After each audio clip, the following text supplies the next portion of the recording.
आप देख रहे हैं एबीएन महाराष्ट्र। मैं हूं आपके साथ मुनीर आरिफ खान। नाजरीन, जैसे जैसे महाराष्ट्र असेंबली इलेक्शन करीब आ रहे हैं वैसे वैसे सियासी पार्टियां और इनके पार्टियों के बड़े नेता अपने सियासी मुस्तकबिल को देखते हुए परेशान दिखाई दे रहे हैं। नाजरीन, जितनी भी सियासी पार्टियां हैं इनमें भाग दौड़ और तोड़ जोड़ की सियासत फिर एक मर्तबा जोर पकड़ती जा रही है। एक तरफ औरंगाबाद में जहां बीजेपी के साथ उद्धव ठाकरे ने बड़ा खेला करते हुए बीजेपी को फोड़ने के लिए मिशन मशाल शुरू कर दिया है, वहीं अब दीगर सियासी पार्टियों में भी इस तरह की दल बदली की आहट सुनाई देने लगी है।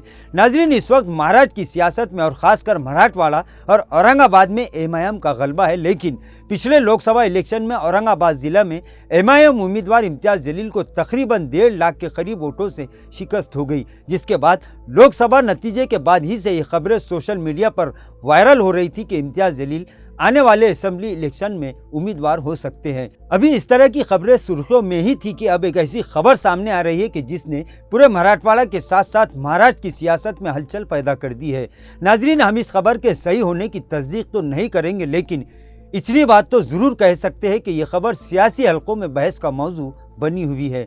दरअसल इस तरह की खबरें सामने आ रही है कि वंचित बहुजन आघाड़ी के नेता और गुज़िश्ता असेंबली इलेक्शन में वस्ती असेंबली हलके से वंचित के उम्मीदवार अमित भुईगढ़ वस्ती असेंबली हलके से एमआईएम के उम्मीदवार हो सकते हैं। जबकि इससे भी बड़ी खबर, जिसे अफवाह कहें या फिर हकीकी खबर, इस पर भी अभी कुछ नहीं कहा जा सकता। जैसे कि एमआईएम के एक बड़े नेता, एमआईएम के रियासती कारगुजार सदर और 2 मरतबा असेंबली इलेक्शन में मजलिस के उम्मीदवार रहे डॉक्टर अब्दुल गफ्फार कादरी के मजलिस को खुदाहफिज कहकर वंचित बहुजन आघाड़ी या फिर एनसीपी शरद पवार में शमूलियत की खबरें भी सुनाई दे रही है, जिसके बाद न सिर्फ मराठवाड़ा बल्कि पूरे महाराष्ट्र में मजलिसी हलकों में एक तरह का सियासी तूफान मचा हुआ है।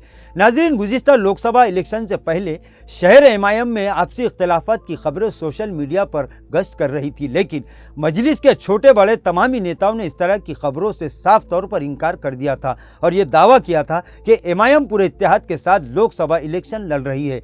लेकिन ये बात तो तय है कि एमआईएम में अंदरूनी तौर पर कुछ न कुछ तो जरूर चल रहा है। नाजरीन, 2014 के असेंबली इलेक्शन के वक्त औरंगाबाद ही नहीं बल्कि पूरे महाराष्ट्र के मुसलमानों को एक नया सियासी प्लेटफॉर्म मजलिस की शक्ल में हासिल हुआ था और इसका फ़ायदा 2014 के असेंबली इलेक्शन के बाद 2019 के लोकसभा इलेक्शन में भी दिखाई दिया।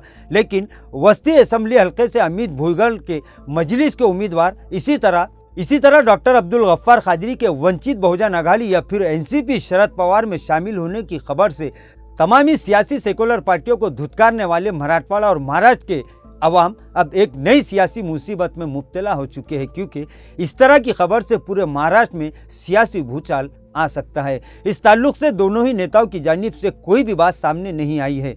नाज़रीन, महाराष्ट्र असेंबली इलेक्शन आइंदा 2-3 महीनों में होना है, जिसे देखते हुए महाराष्ट्र सतह की तमामी बड़ी सियासी पार्टियां तोड़ जोड़ की सियासत का खेल शुरू कर चुकी है। एक तरफ बीजेपी तो दूसरी तरफ शिंदे सेना, तो इधर कांग्रेस एनसीपी में भी दल बदली की सियासत की आहट सुनाई देने लगी है और इससे महाराष्ट्र के 14 करोड़ आवाम पूरी तरह से कंफ्यूज हो चुके हैं। नाज़रीन, महाराष्ट्र के आवाम का कहना है कि नेता आवाम के बलबूते पर बड़े बड़े सियासी ओहदे हासिल करते हैं, लेकिन जब ये लोग अपने सियासी मुस्तकबिल को देखकर पार्टियों को बदलने का फैसला लेते हैं तब ऐसा दिखाई नहीं देता कि इन्हें आवाम से कोई लेना देना है। बहरहाल, अमित भुईगढ़ और डॉक्टर अब्दुल गफ्फार कादरी के ताल्लुक से पार्टी छोड़ने की खबर पर अब पूरे महाराष्ट्र की तमामी सियासी पार्टियों के साथ साथ 14 करोड़ आवाम की निगाहें टिकी हुई है। नाजरीन, इस खबर को लेकर भुईगढ़ और अब्दुल गफ्फार कादरी के बयान का सभी इंतजार कर रहे हैं और लोगों में इस तरह के चर्चे हैं कि औरंगाबाद में बीजेपी और शिंदे सेना के बाद अब एमआईएम में भी कुछ बड़ा खेला हो सकता है। लेकिन इसके लिए तो बस इतना ही कहा जा सकता है कि आगे आगे देखिए होता है क्या। नाजरीन, आज के लिए बस इतना ही। कल फिर मुलाकात होगी कुछ नई खबरों के साथ। तब तक के लिए मैं मुनीर आरिफ खान आपसे इजाज़त चाहता हूँ। अल्लाह हाफिज़।